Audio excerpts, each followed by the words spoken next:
Alors, bonjour à tous. J'espère que vous allez très bien. Nous avons passé une année merveilleuse, une année 2021, avec beaucoup, beaucoup d'enjeux, beaucoup de réalisations personnelles, beaucoup d'objectifs atteints, même si les ambitions sont grandes.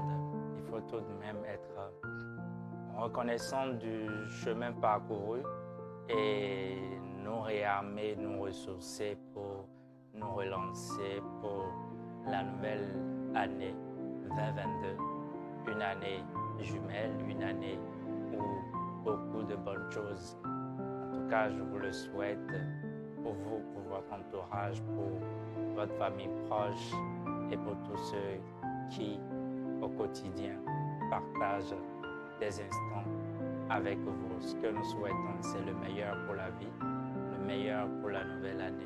J'ai partagé récemment une réflexion concernant justement l'employabilité des jeunes, l'insertion professionnelle, et j'ai pensé faire une vidéo. Ce sera sûrement la dernière de l'année qui prend en compte des réflexions personnelles parce que, comme vous le savez, cette année, j'ai lancé l'initiative du podcast Connexion.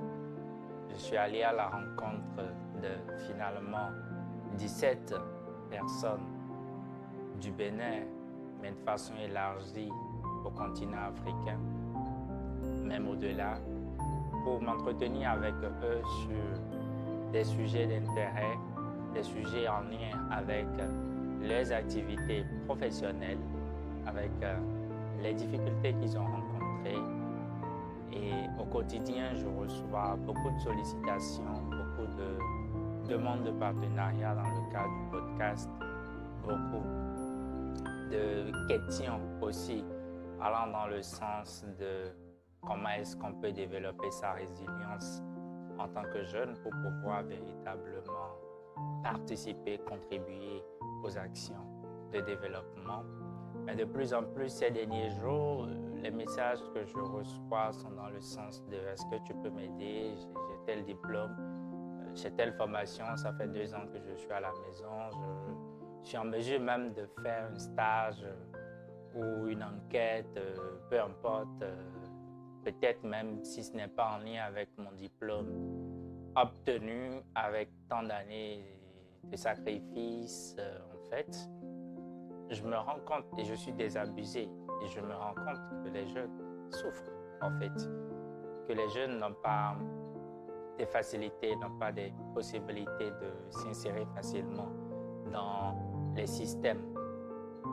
Et ça me pose véritablement un problème parce qu'on a longtemps réfléchi, j'ai même moi-même écrit sur le thème de l'employabilité justement des jeunes, sur le thème de l'insertion professionnelle, comment est-ce qu'on peut actionner des leviers. Et ce dont je me rends compte, c'est qu'il y a un problème à la base et le problème concerne justement l'orientation professionnelle. Et on ne peut pas dire systématiquement que tous nos étudiants à l'université sont mal orientés. Donc, il y a également un problème lié au fait que le système, ne serait-ce qu'administratif, n'arrive pas forcément à contenir le nombre de jeunes qui sortent de nos universités. À cela, il faudrait peut-être sûrement ajouter le clientélisme au niveau des postes administratifs, que ce soit dans le public que dans le privé, parce que, sous-entendu, quand tu n'as pas un parent sur le premier, tu es très sûr de manger des pommes non mûres.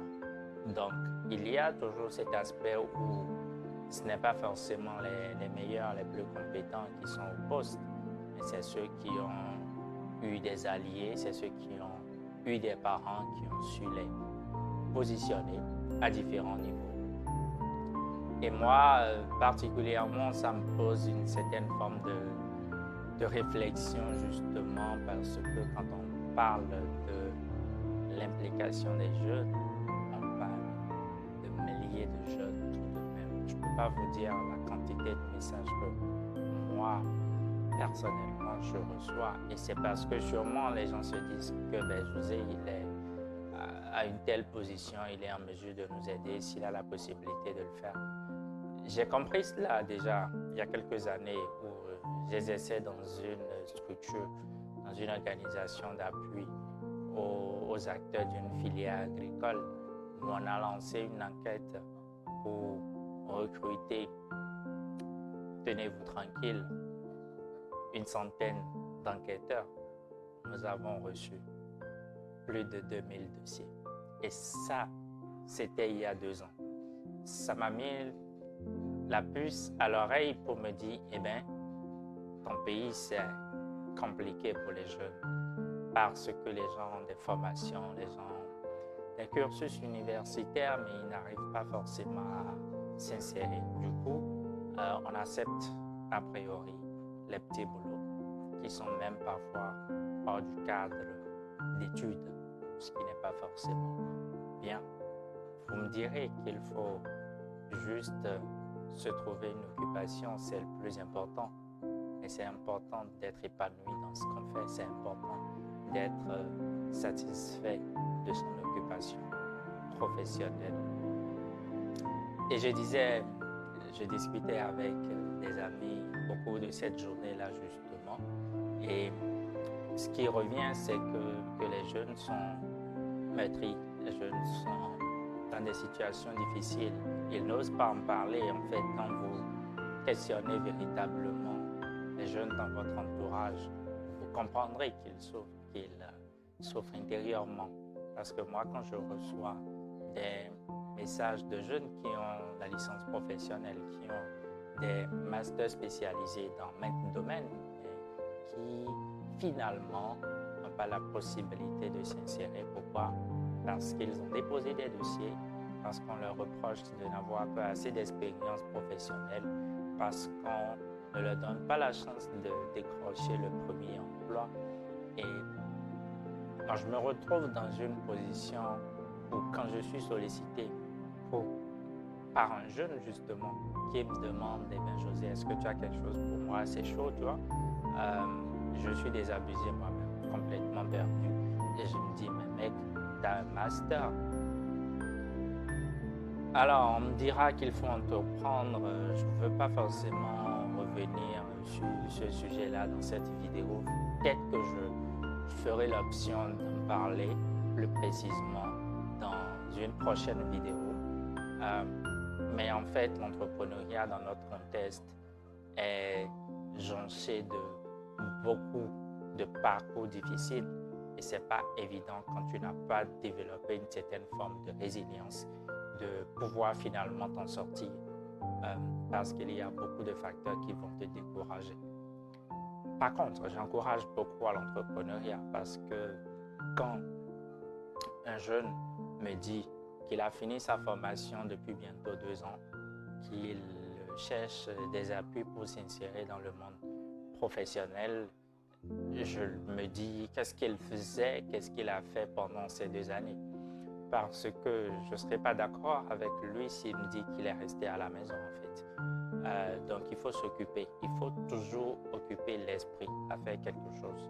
Alors que ce soit dans l'entrepreneuriat, à partir de petits métiers, de quartier, il faut forcément s'occuper. Pour mon expérience personnelle, j'ai envie de dire, moi j'ai fait une licence professionnelle en agronomie, je me suis spécialisé en économie et sociologie rurale.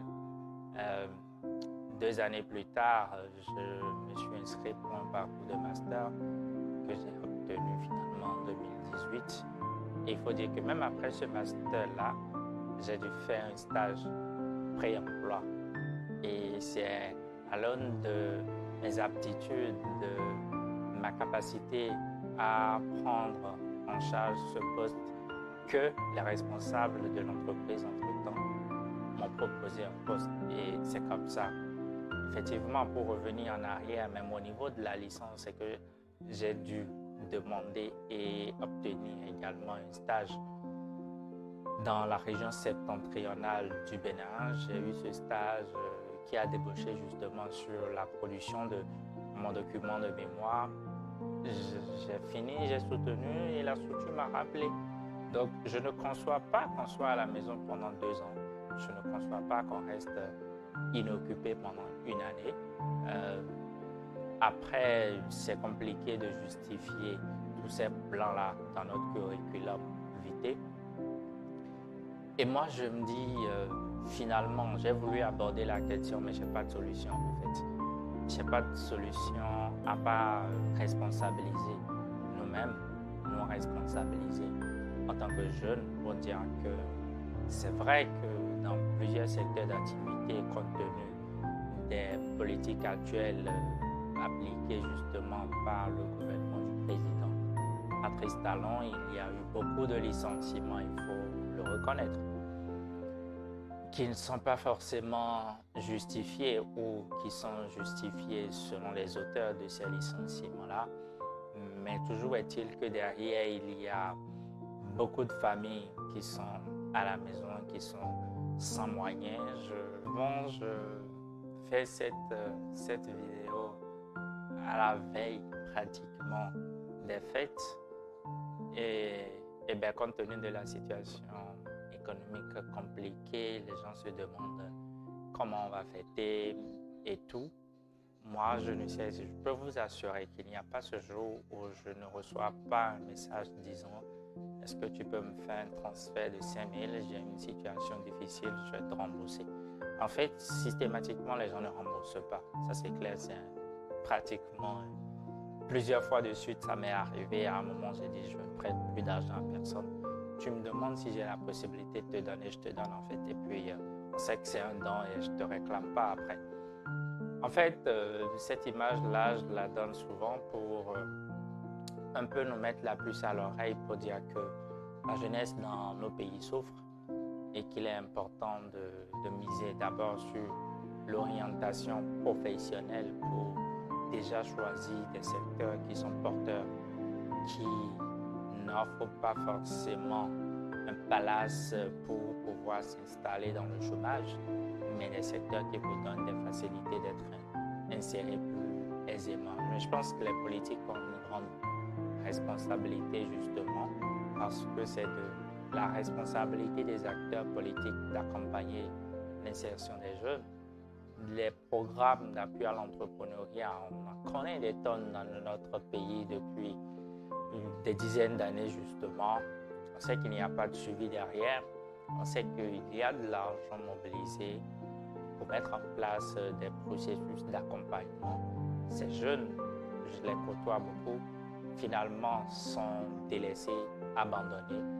Et il n'y a pas un véritable suivi de toutes ces politiques à l'endroit des jeunes. La problématique est assez vaste. Je pense que je ne pourrais pas forcément aborder tous les aspects. Je tenais à dire un mot par rapport à tout ça pour dire que nous avons une responsabilité historique. C'est nous-mêmes en tant que jeunes, qu'est-ce que nous voulons, quelles sont nos ambitions, comment est-ce que nous voulons contribuer au développement. Moi, j'essaie de le faire de ma manière, avec un groupe de jeunes engagés, dynamiques aussi, qui ont compris les enjeux et qui savent désormais leurs responsabilités. Je vous invite, si vous n'avez pas encore lu l'ouvrage L'audace d'entreprendre, faites-le. Je laisserai les liens dans la barre de description. Nous avons entrepris un travail colossal avec une dizaine d'entrepreneurs qui ont partagé leurs expériences, qui ont partagé leurs difficultés et qui ont partagé les secrets de prospérité. Allez-y lire et vous découvrirez.